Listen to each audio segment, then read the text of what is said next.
নমস্কার। শুরু করছি আজকে নতুন রাজ্য নিয়ে। 21শে জানুয়ারি 1972 সালে একটি উত্তর পূর্ব ভারতের একটি নতুন রাজ্য, যেটি মেঘালয়। মেঘালয় 1972 সালের আগে আসামের লাগোয়া ছিল, একদম আসামেরই অংশ ছিল, এবং 1972-এর পর একদম আসামেরই কোলে, দেখতে পারবে ম্যাপ খুললে, আসামেরই কোলে নতুন একটি রাজ্য হচ্ছে মেঘালয়। আজকে নতুন রাজ্য সম্পর্কে আমি বলবো, মেঘালয় সম্পর্কে। মেঘালয় অপূর্ব একটি সৌন্দর্য, জলপ্রপাত, পাহাড়ি এলাকা এবং গারো খাসি জয়ন্তিয়া পাহাড়ের মতো পাহাড়গুলো বৈচিত্র্য ভরা রাজ্য হচ্ছে মেঘালয়। ভীষণভাবে মানে আমারও মন ছুটে চলে যায় কখন জানি আমি একটু মেঘালয়ে ঘুরে আসি। মানে অসাধারণ জায়গা, গেলে তোমরাও দেখতে পারবে। যাই হোক, বেশি কথা বাড়ালাম না। আমি কৌশিক দেবনাথ, শুরু করছি আমাদের নতুন জার্নি, নতুন রাজ্য মেঘালয়। রাজধানী শিলং। আন্তর্জাতিক সীমানা শুধুমাত্র মেঘালয় বাংলাদেশের সাথে রয়েছে, আর আন্তর্জাতিক সীমানার সাথে রাজ্য সীমানা একদম আসামের কোলে, দেখতে পারবে আসামের সাথেই একমাত্র রাজ্য সীমানা, এবং বাংলাদেশের ওপরে, আসামের নিচে। নদী, এখানে উমঙ্গট নদী, ডাউকি নদী, সিমসাং নদী, এছাড়া মিন্টু নদীও দেখা যায়। বাঁধ হচ্ছে মাওপ্লাং বাঁধ, ডিকং বাঁধ, ক্রেম বাঁধ, KREM, ক্রেম বাঁধ। বুঝতে না পারলে আমাকে বলবে কমেন্টে যে বুঝতে পারছি না, তবে আমি লিখে দেবো কমেন্টের মধ্যে। স্টেডিয়াম রয়েছে জওহরলাল নেহেরু স্টেডিয়াম। দেখো, স্টেডিয়াম সম্পর্কে একটু বলি। এখানে ফুটবলও খেলা হয় এবং এখানে পোলোও খেলা হয়, মানে দুটো স্টেডিয়াম আলাদা করা রয়েছে, জওহরলাল নেহেরু স্টেডিয়াম। অর্থাৎ আমরা জানি কলকাতায় যতটা জনপ্রিয় ফুটবল, সেই রকম উত্তর পূর্ব ভারতে জনপ্রিয় ফুটবল কেন জানো? আমাদের ন্যাশনাল ইন্ডিয়া টিমে যে ফুটবল আছে বেশিরভাগ আসেই কিন্তু উত্তর পূর্ব ভারতের থেকে, মণিপুর, মেঘালয়, বিভিন্ন জায়গা থেকে। এই উত্তর পূর্ব ভারতে ত্রিপুরা, বিভিন্ন জায়গা থেকে ন্যাশনাল ফুটবল অ্যাসোসিয়েশনে খেলে, মানে ন্যাশনাল ফুটবল খেলে। তো স্টেডিয়াম জওহরলাল নেহেরু থাকবেই ফুটবল, এবং football stadium PA Sangma stadium. যাই হোক, এয়ারপোর্ট, আমরা যদি কলকাতা বিমানবন্দর থেকে এয়ারপোর্টে যাই তাহলে আমরা দেখতে পারবো যে শিলং এয়ারপোর্ট, ন্যাশনাল এয়ারপোর্ট রয়েছে এখানটায়, শিলং এয়ারপোর্ট।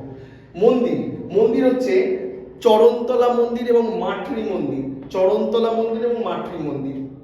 আর একটা ইম্পর্টেন্ট তথ্য, যেটা বারবার কম্পিটিটিভ লেভেলে এসছে এবং আপনাদেরও প্রত্যেকের জানার ইচ্ছা, জানার উচিত আমাদের ভারতবর্ষ সম্পর্কে, এত বৈচিত্র্যময় দেশ। পার্সেন্টেজ হিসাবে, অর্থাৎ শতকরা হিসাবে, মেঘালয়তে একটি ছোট্ট রাজ্য, মাত্র 12টা জেলা রয়েছে। ছোট্ট রাজ্য হিসাবে কিন্তু বনভূমি এত বেশি, 90%-এর ওপরে বনভূমি রয়েছে আমাদের মেঘালয়। অর্থাৎ পার্সেন্টেজ হিসাবে সবচেয়ে বেশি বনভূমি রয়েছে মেঘালয়, এবং পার্সেন্টেজ হিসাবে যেহেতু মেঘালয় বনভূমি, তেমনি ST অর্থাৎ উপজাতির সংখ্যাও পার্সেন্টেজ হিসাবে সবচেয়ে বেশি মেঘালয়। নেক্সট, এখানে পাখি হচ্ছে রাজ্য পাখি হিল ময়না, পশু হচ্ছে ক্লাউডেড লেপার্ড, গাছ হচ্ছে গামার গাছ, ফুল হচ্ছে লেডি স্লিপার অর্কিড। আমি যেভাবে বলছি পরপর এইভাবেই লিখবে, হ্যাঁ, উলটপালট লেখা থাকুক, নো প্রবলেম, তুমি লিখবে ঠিক করে দেখে।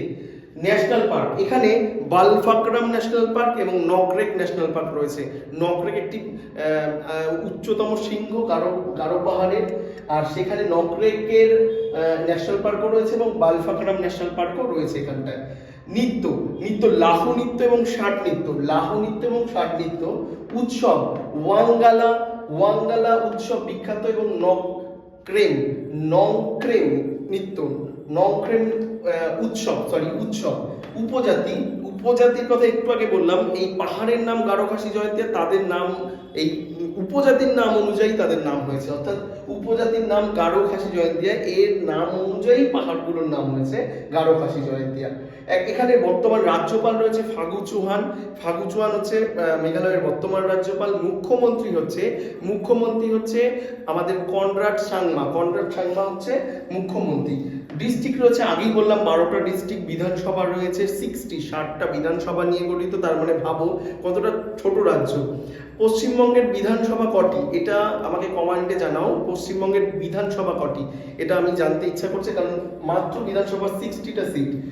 আর লোকসভার সিট হচ্ছে 2টো, রাজ্যসভার সিট হচ্ছে 1টা। লোকসভা 2টো, রাজ্যসভা 1টা। আয়তন হিসাবে আমাদের পশ্চিমবঙ্গের সারা ভারতবর্ষের মধ্যে রাজস্থান যেমন 1 নম্বর, এখানে আয়তনে 24 নম্বরে রয়েছে মেঘালয়, এবং পপুলেশনে রয়েছে 22তম, যেখানে উত্তরপ্রদেশ হচ্ছে 1 নম্বর। তার মানে 22তম রাজ্য মেঘালয় এবং আয়তনে হচ্ছে 24তম।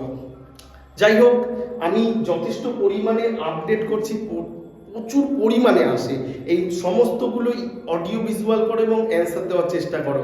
আশা করি ভালো লাগলো। পরের দিন আবার পরের নতুন রাজ্য নিয়ে আমরা আবার আসবো। আজকে ভালো লাগলো কিনা আমাকে কমেন্টে জানাবে, আর অবশ্যই চ্যানেলটিকে সাবস্ক্রাইব করবে, লাইক করবে, শেয়ার করবে, বন্ধুদের সাথে আরও শেয়ার করবে, যাতে আরও তারা নতুন নতুন তথ্য জানতে পারে। আজকের জন্য এইটুকুই। জয় হিন্দ।